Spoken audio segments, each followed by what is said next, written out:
I didn't expect to walk in on my stepbrother washing, well, you know, unmentionables, in the bath.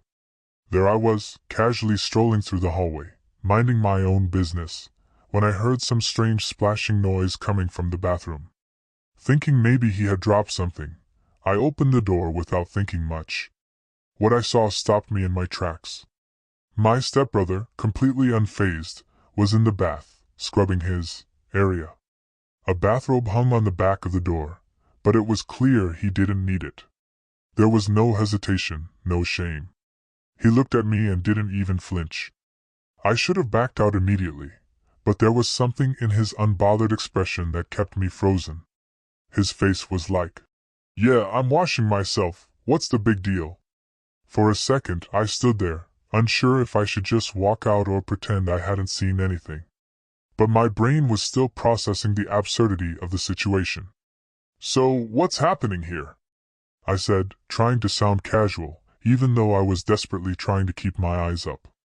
I made the mistake of glancing down for a split second, and that was all it took for my face to turn a shade of red I didn't think I was capable of. Without missing a beat, he flashed a grin. "Oh, just a little bet with my friends," he said, as though being half naked in a bath was the most normal thing in the world. "Washing everything. All part of the challenge. It's about who can survive the most awkward situation. Right now I'm winning." I blinked a few times, trying to process the absurdity of what I was hearing. "Wait, you're doing this as a bet?" I wasn't sure if I was more shocked by the situation or how casually he was handling it. "Yeah, you know," he said, splashing around as if this were some kind of spa day. "It's all about who can get through the most ridiculous situation without cracking. So far, I've got them all beat. My friend Greg tried to drink hot sauce straight from the bottle. This is nothing." I stared at him, still in disbelief. I couldn't tell if he was serious or just completely messing with me. "And you're washing your unmentionables like this as part of the game?" "Yep," he said, completely at ease. "You should try it sometime. It's a lot harder than it sounds." I didn't know if I should laugh or be more embarrassed. The awkward silence between us was broken only by the splashing water, and suddenly, I couldn't help but laugh. It was ridiculous. I mean, how do you even respond to that? I mean, who in their right mind would think, "Yeah, let's make a bet to see who can get the most uncomfortable"? Still chuckling, I leaned against the doorframe. "And how exactly does helping you out in this awkward bath situation count as winning the bet?" He grinned again, this time mischievously. "I was gonna try to do this alone, but well, having a hand." He paused, seeing me try to hold back more laughter. "Ahem, a helping hand would definitely speed things up." Before I could even respond, he shot me a pleading look, clearly wanting me to help him with the situation. It was absurd, but I had to admit, there was something strangely endearing about how ridiculous this all was. I wanted to get out of there and pretend it didn't happen, but the thought of him being left to handle this weird task alone made me feel a bit guilty. "Fine," I said, rolling my eyes as I walked over. "But I swear, if anyone ever finds out I helped you with this, I'll never speak to you again." "Deal," he said, his grin widening. I hesitated for a moment, but then joined him. The next few minutes were a blur of soap suds, awkward stares, and a lot of laughing.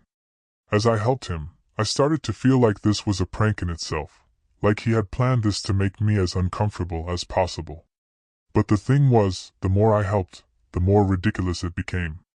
"I can't believe we're actually doing this," I muttered, running the washcloth over his arm, trying to keep my mind focused on the task.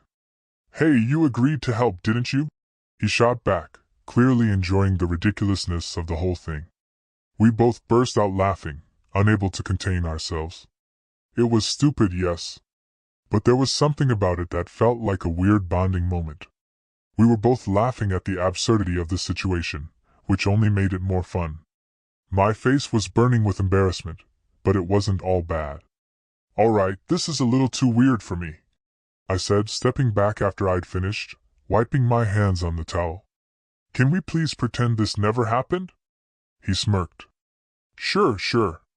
But now you're in on the bet too. You can't back out now." I sighed. Of course, I couldn't back out. Somehow, I had been dragged into this madness. Alright, fine. But you're on your own for the next round of pranks. Deal, he said, laughing. And just like that, the whole bath fiasco turned into a ridiculous series of events. One that I couldn't seem to escape from. But honestly, it was kind of fun. That was just the start of the mess we'd get ourselves into. I thought we'd made it through the worst of it. I was wrong. After the bath incident, things didn't just die down. They escalated. Stepbrother's bet, his ridiculous challenge, was only getting more bizarre, and now, I was officially caught up in it. My attempt to back out was futile. As it turns out, the best way to help him win was to get even more involved.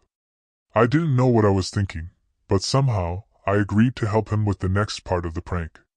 That's how we ended up at the mall, both dressed in outfits that could only be described as questionable. I found myself wearing a nurse's uniform, tight, way too short, and embarrassingly ridiculous, and he was in an oversized hot dog costume. Yes, you heard that right, a hot dog. The kind you'd see at a kid's birthday party, or maybe on some weird college dare. But this wasn't some fun costume party. It was a full-on prank war. As we walked through the mall, trying to act like this wasn't the most mortifying thing either of us had ever done, we realized something. Our embarrassment was only going to make this worse. The more we tried to look normal, the more attention we attracted. People were staring, whispering, some even taking pictures. And that was exactly the point of the bet. The goal was to be as awkward as possible, and apparently, we were nailing it. Are you sure this is gonna work? I asked, adjusting the too tight nurse's outfit that was riding up in places I'd rather not think about. Absolutely, he said, grinning ear to ear. It's a guaranteed win. You'll see, everyone will be so uncomfortable, they'll have no choice but to laugh. Of course, I wasn't buying it. The only thing more uncomfortable than me wearing a nurse's uniform in public was probably him parading around in that stupid hot dog costume. But here we were. We made our way to the food court, where the real chaos began. Our friends, Stepbrother's friends, that is, had already gathered at one of the tables, completely unaware of what was about to go down. They were snickering when they saw us approach, but as soon as we got close enough, Stepbrother did the most ridiculous thing I'd ever witnessed. He grabbed a tray full of fries from a nearby vendor and spilled them all over the table. Oh no, he said loudly, completely playing it up. I've made a mess. Help, I need a cleanup crew. I nearly facepalmed. This was too much. But before I could stop him, he had me, helping him by pretending to clean up the fries with an absurd amount of theatrics, like I was part of some ridiculous sketch show. The people around us were visibly uncomfortable, and that was the point. We were trying to out-awkward each other's friends, and, as it turned out, we were succeeding. His friends couldn't stop laughing at how absurd we looked. They were all taking turns trying to outdo one another with even worse pranks. One of them, Greg, decided to pour his drink on the table and pretended it was a slip accident. Well, Stepbrother said, looks like we've won. No way anyone can top this. But no, that was just the beginning of it. Of course, our prank war wasn't going to end with just that stupid food court debacle. No, this was just getting started. Stepbrother's friends, seeing how easily we were getting embarrassed, started coming up with even more ridiculous ways to humiliate us, throwing even more absurd challenges our way. Next thing I knew, I was being dared to walk through the mall holding a giant balloon shaped like a unicorn, with a sign that read, "Ask me about my love life." The sign was written in glittery letters that screamed, "Awkward," and I felt like I was about to die from second-hand embarrassment. I had to do it though. The rules of the bet were simple. If you didn't follow through with the pranks, you lost. So there I was, walking through the mall like a complete idiot, my unicorn balloon bouncing with every step. "Hey, I'm just here to let you know," I said to the first stranger I saw, my face practically on fire. "I'm single and ready to mingle." The words came out before I could stop myself. The person stared at me like I was a freak and walked off in disgust. By this point, Stepbrother was dying with laughter. And I couldn't blame him, really. He was watching me squirm, and in some bizarre way, I was kind of enjoying it, too. There was something about getting out of your comfort zone, doing something that stupid, that made it hilarious. But still, my mind couldn't shake the awkwardness. "What now?" I asked, my face flushed with humiliation. Stepbrother wiped his eyes, clearly on the verge of tears from laughing so hard. "You think we're done?" he asked. "Nah, we've got one more prank left. One that'll really break them." And just like that, we were back at it again. We took the balloon away from me, and Stepbrother had me pose in front of the fountain. He snapped a few pictures as if I were some kind of model, completely ignoring how weird it looked. "I'm telling you," he said, his grin only widening. "This is the ultimate embarrassment. We'll be legends." I didn't know if I should be impressed or concerned by how far we were taking it. The pranks had gone from silly to borderline insane, but one thing was clear: we were in this together now. He had roped me in, and there was no backing out. I couldn't help but laugh, even though I wanted to sink into the floor and disappear. "All right, fine," I said. "You win. But if you ever make me do something like this again, I'll tell everyone about the bath incident." Stepbrother gave me a look, an eyebrow raised. "What bath incident?"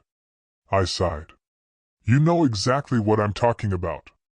And just like that, the pranks kept coming, the awkward moments piling on top of each other, one ridiculous challenge after another. It was all so absurd. I never thought I'd find myself in a situation like this. But here we were, two idiots, in the middle of a prank war that had gone way too far. Was I winning? No. But was it hilarious? Absolutely. The tension was building. What had started as a ridiculous bet, a harmless prank war between friends, was now a full-blown catastrophe. Stepbrother's friends were going all out with the pranks, and somehow, I had been dragged into all of it. If I thought the unicorn balloon and nurse's outfit were embarrassing, I hadn't seen anything yet. Stepbrother had come up with what he considered the ultimate prank, the one that would seal the deal and guarantee his victory. And naturally, I was the one who had to help him pull it off. His plan was simple: make the entire thing look like a romantic gesture gone wrong. The idea was to act as if I were his partner in a public setting, something so over the top and awkward that everyone would be uncomfortable, especially his friends. The goal was to make the prank so bizarre, no one would know if it was real or just another part of the ridiculous bet. I thought he had lost his mind. But after everything else, I was willing to go along with it. I had no idea what was coming. He'd already decided on a public location, an upscale restaurant in the middle of the city. A place where no one would expect us to be. And there I was, standing next to him, dressed in what could only be described as the most ridiculous outfit I'd ever been coerced into wearing, a sequin dress that sparkled way too much, making me feel like I was part of a cheap party in a teen movie. "This is going to be perfect," he said, completely unaware of how much I was dreading this. "We just need to act like we're madly in love. Over the top. The more people stare, the better." "Yeah, no pressure," I muttered, adjusting the dress that I already regretted wearing. "Totally fine being publicly humiliated." "You're doing great," he said with a grin, already embracing the ridiculousness of it all.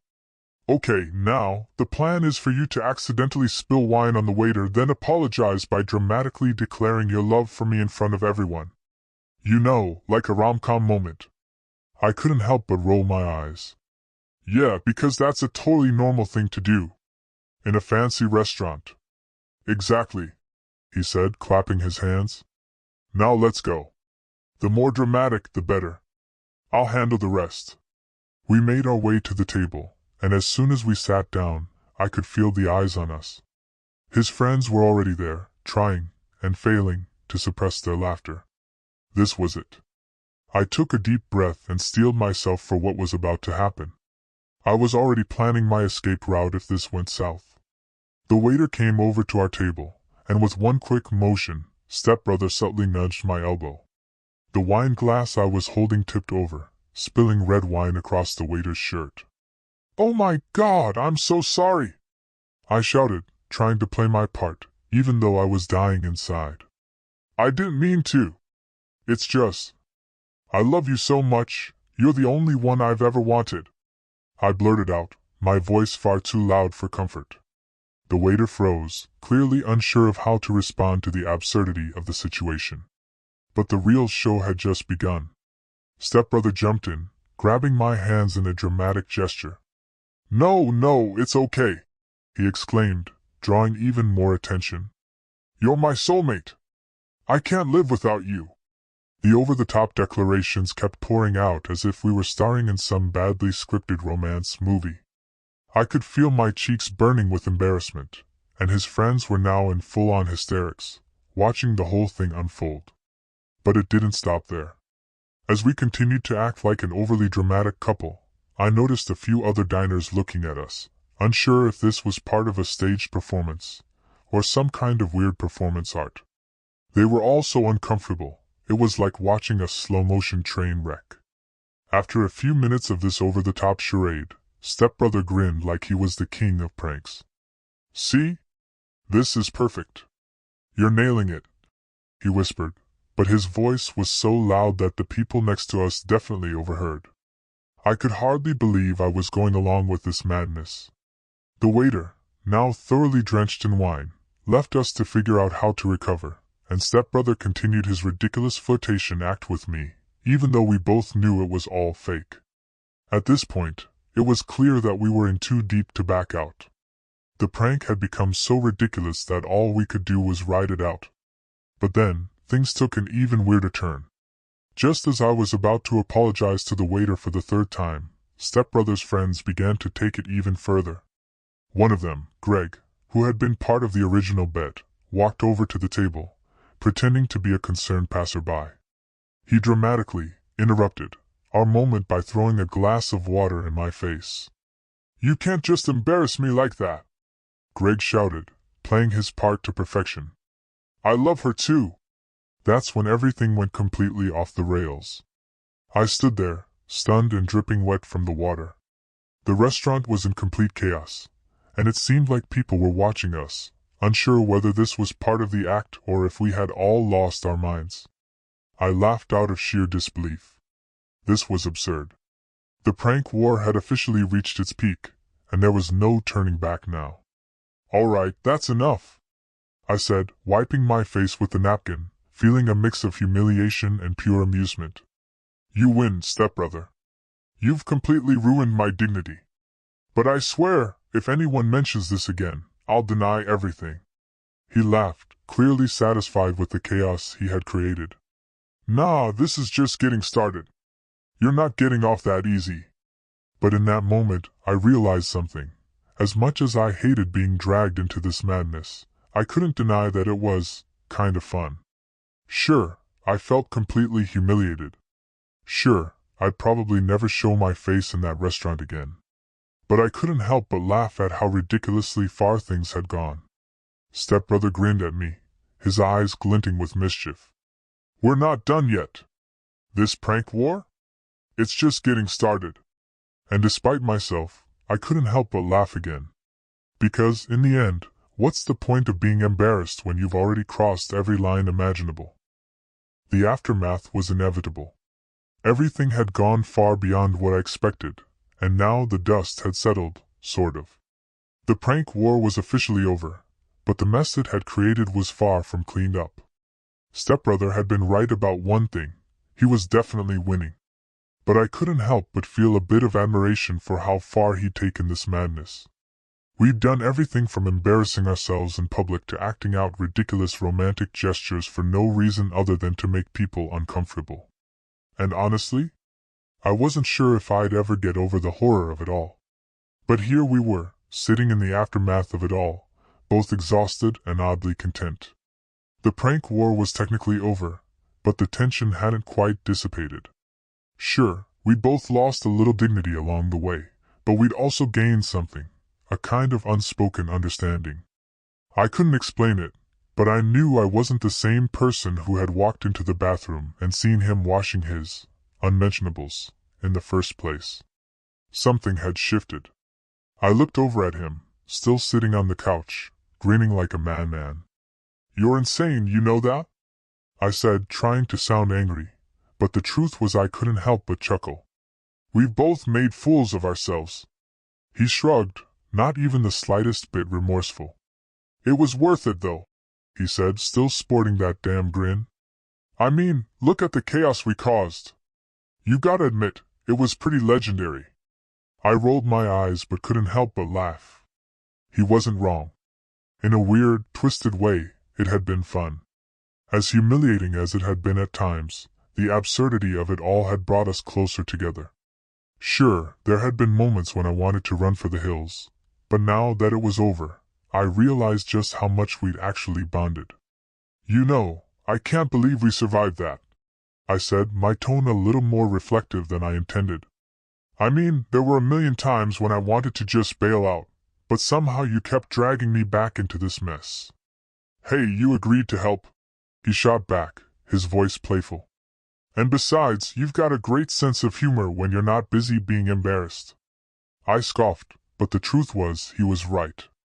I hadn't just been an unwilling participant. I'd actually enjoyed a lot of it. The laughs, the ridiculous pranks, the moments where we both just let loose and didn't care about what anyone thought. It had been oddly freeing. We'd been able to forget about everything else for a while and just embrace the chaos. But the prank war wasn't over, not really. I could feel it in the air. There was still something left unsaid between us. Something about this whole mess had created a strange chemistry, and not just the kind you'd get from pulling pranks together. No, this was different. It was as if we were playing a game we didn't quite understand, but we were both invested in it. "You know," I started slowly, "you're not as bad as you think." He raised an eyebrow, clearly amused. "Oh? What's that supposed to mean?" "I mean, you're an absolute lunatic," I said, crossing my arms. "But somehow, you're kind of fun to be around. Even if I wanted to throttle you half the time." That made him laugh. "Well, I guess I can live with that. I don't think you'd survive without me at this point." "Don't get too cocky," I said, throwing a pillow at him. "I might decide to bail out next time." "Yeah, right," he teased, dodging the pillow. "You'd never leave. You're too hooked on the chaos by now. You love it." I wanted to deny it, but the truth was, I was starting to enjoy his antics. Maybe not all of them. Maybe not the way I felt when I was standing in that sequined dress or holding that ridiculous balloon. But there was something about the wild unpredictability of it all that had drawn me in. And dare I admit it, a small part of me kind of wanted to see where else he could take this. For a moment, there was an uncomfortable silence between us. It wasn't awkward, just tense. I could feel it, the weird undercurrent that had been bubbling up beneath the surface. It was like we both knew something had changed, but neither of us knew how to address it. But before I could say anything, he broke the silence with a mischievous grin. "You know, we still have one last prank to pull." I blinked, startled by the sudden turn. "What? I thought we were done." "Oh, we are," he said, sitting up straighter. "But I have one final move to make. A big one." I groaned, already dreading what he was going to come up with next. "Stepbrother, no more pranks. Please. Just trust me," he said, his voice surprisingly serious. "It'll be the best one yet." I stared at him for a long moment, trying to gauge whether he was serious. But the look in his eyes told me he wasn't backing down. He was going to do something ridiculous, and somehow, I was going to be part of it, whether I liked it or not. "You're impossible," I muttered, shaking my head. He shrugged, unbothered. "You wouldn't have it any other way." At that moment, I realized something. No matter how embarrassing or over the top these pranks had gotten, no matter how crazy or insane the entire experience had been, I wouldn't trade it for anything. It was the weirdest bonding experience I'd ever had, and despite myself, I was starting to like it. "I swear, you're lucky I'm still here," I said, standing up. "But I'm in for whatever comes next. Just don't make me wear anything else ridiculous, all right?" Stepbrother's grin grew even wider. "You got it. But I make no promises." And for once, I actually felt okay with that. Because somehow, despite everything, I knew we'd make it through whatever came next. Together.